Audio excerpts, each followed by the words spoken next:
राधे राधे। आजकल ज्यादातर लोग मंदिर में पूजा पाठ के उद्देश्य से कम और भगवान से कुछ मांगने के उद्देश्य से ज्यादा जाते हैं। बाके बिहारी के एक भक्त की कहानी मैं आज आप लोगों को सुनाऊंगा, जिसे सुनकर आपकी आंखें खुल जाएंगी। बहुत सारे लोग मंदिर में भगवान से कुछ मांगने के उद्देश्य से ही जाते हैं। मंदिर में जाकर भगवान से कुछ नहीं मांगना चाहिए, क्योंकि भगवान उसी को मिलते हैं जो भगवान को पाना चाहता है। भगवान से प्रेम करने वाले को मांगने की जरूरत नहीं पड़ती। जब हम अपनी गलतियों के लिए भगवान से क्षमा मांगते हैं, तभी पूजा पूरी होती है। आइए जानते हैं कथा के माध्यम से भगवान से कुछ न मांगने पर क्या फल मिलता है। वृंदावन में एक बिहारी जी का परम भक्त था। पेशे से वह एक दुकानदार था। वह रोज प्रातः बिहारी जी के मंदिर जाता था और फिर गौ सेवा में समय देता और गरीब, बीमार और असहाय लोगों के उपचार और भोजन और दवा का प्रबंध करता। वह बिहारी जी के मंदिर जाता, न तो कोई दीपक जलाता, न कोई माला, न फूल, न कोई प्रसाद। उसे अपने पिता की कही एक बात, जो उसने बचपन से अपने पिता से ग्रहण करी थी और जीवन मंत्र बना ली। उसके पिता ने कहा था, बिहारी जी की सेवा तो भाव से होती है, बिहारी तो उसकी सेवा स्वीकार करते हैं। जो किसी न किसी कारण दुखी है, उनकी सेवा करता है।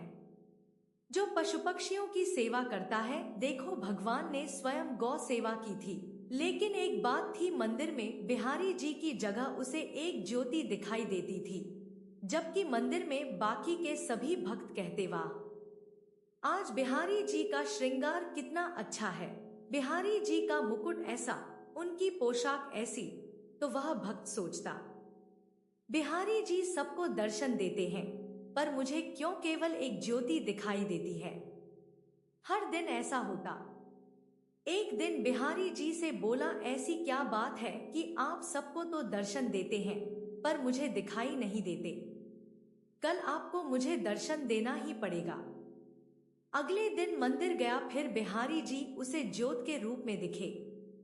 वह बोला, बिहारी जी, अगर कल मुझे आपने दर्शन नहीं दिए तो मैं यमुना जी में डूबकर मर जाऊंगा। उसी रात में बिहारी जी एक कोढ़ी के सपने में आए, जो कि मंदिर के रास्ते में बैठा रहता था, और बोले, तुम्हें अपना कोढ़ ठीक करना है। वह कोढ़ी बोला, हाँ भगवान। भगवान बोले, तो सुबह मंदिर के रास्ते से एक भक्त निकलेगा, तुम उसके चरण पकड़ लेना और तब तक मत छोड़ना जब तक वह ये न कह दे कि बिहारी जी तुम्हारा कोढ़ ठीक करे। कोढ़ी बोला, पर प्रभु, वहां तो रोज बहुत से भक्त आते हैं, मैं उन्हें पहचानूंगा कैसे। भगवान ने कहा, जिसके पैरों से तुम्हें प्रकाश निकलता दिखाई दे, वही मेरा वह भक्त है। अगले दिन वह कोढ़ी रास्ते में बैठ गया। जैसे ही वह भक्त निकला, उसने चरण पकड़ लिए और बोला, पहले आप कहो कि मेरा कोढ़ ठीक हो जाए। वह भक्त बोला, मेरे कहने से क्या होगा, आप मेरे पैर छोड़ दीजिए। कोढ़ी बोला, जब तक आप ये नहीं कह देते कि बिहारी जी तुम्हारा कोढ़ ठीक करे, तब तक मैं आपके चरण नहीं छोड़ूंगा। भक्त वैसे ही चिंता में था कि बिहारी जी दर्शन नहीं दे रहे, ऊपर से ये कोढ़ी पीछे पड़ गया, तो वह झुंझलाकर बोला, जाओ, बिहारी जी तुम्हारा कोढ़ ठीक करे, और मंदिर चला गया। मंदिर जाकर क्या देखता है, बिहारी जी के दर्शन हो रहे हैं। बिहारी जी से पूछने लगा, अब तक आप मुझे दर्शन क्यों नहीं दे रहे थे।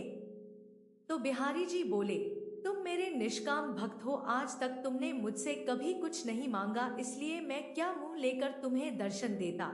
यहाँ सभी भक्त कुछ न कुछ मांगते रहते हैं, इसलिए मैं उनसे नजरें मिला सकता हूँ। पर आज तुमने रास्ते में उस कोढ़ी से कहा कि बिहारी जी तुम्हारा कोढ़ ठीक कर दे, इसलिए मैं तुम्हें दर्शन देने आ गया। मित्रों, भगवान की निष्काम भक्ति ही करनी चाहिए। भगवान की भक्ति करके यदि संसार के ही भोग सुख ही मांगे, तो फिर वह भक्ति नहीं, वह तो सौदेबाजी है। और यह कथा जो कहना चाहती है, सबसे बड़ी परमात्म सेवा उनकी है जो वास्तव में बेबस और लाचार है। असहाय और दुखियों की निस्वार्थ सेवा इस जगत की सबसे बड़ी सेवा है। भगवान से भौतिक सुख मांगना लोभ है। भगवान से भगवान को ही मांगना चाहिए।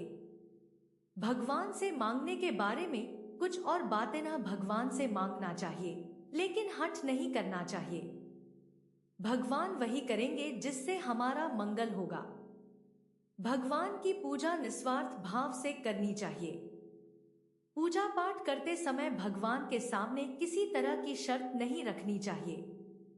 जीवन में जो भी मिलता है उसे भगवान की कृपा मानकर संतुष्ट रहना चाहिए। पूजा भगवान की आराधना का एक विधान है। पूजा करते समय क्षमा मांगने की परंपरा है।